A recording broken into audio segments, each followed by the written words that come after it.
জলবায়ু পরিবর্তনের প্রভাবে বিশ্বের হিমবাহগুলো আগের চেয়ে দ্রুত গতিতে গলছে। গত বছর রেকর্ড 450 গিগাটন বরফ গলেছে। শুক্রবার ইউনেস্কোর প্রকাশিত প্রতিবেদনে উঠে এসেছে এই তথ্য।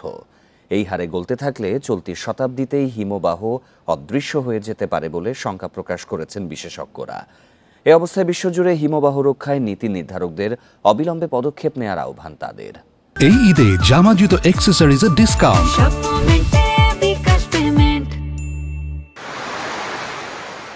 বিশ্বব্যাপী লাখ লাখ মানুষের সুপেয় পানির উৎস হিসেবে কাজ করে হিমবাহ।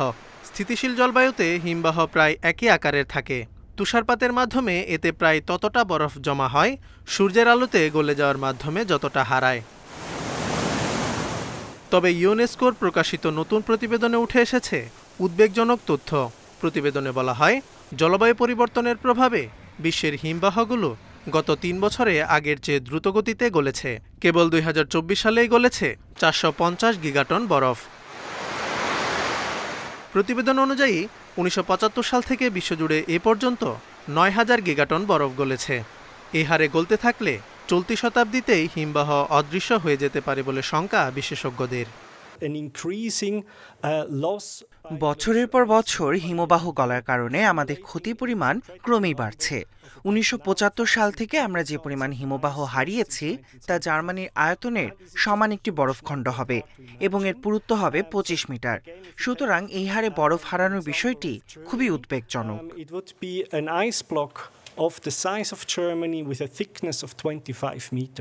দ্রুত হিমবাহ গলার ফলে সমুদ্রপৃষ্ঠের উচ্চতা বেড়ে চলেছে।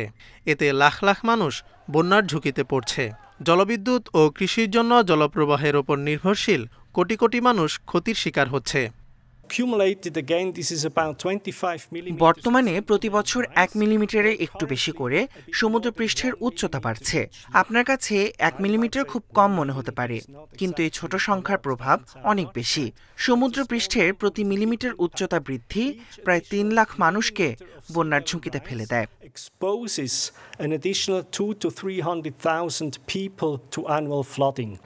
শিল্পায়নের এই যুগে হিমবাহ সংকুচিতের হার পুরোপুরি নিয়ন্ত্রণ করা না গেলেও বিশ্ব উষ্ণায়ন রোধে প্রয়োজনীয় পদক্ষেপ নিয়ে বরফ গলার পরিমাণ যথাসম্ভব কমিয়ে আনার পরামর্শ বিজ্ঞানীদের। Zobayer Hussain, Independent news.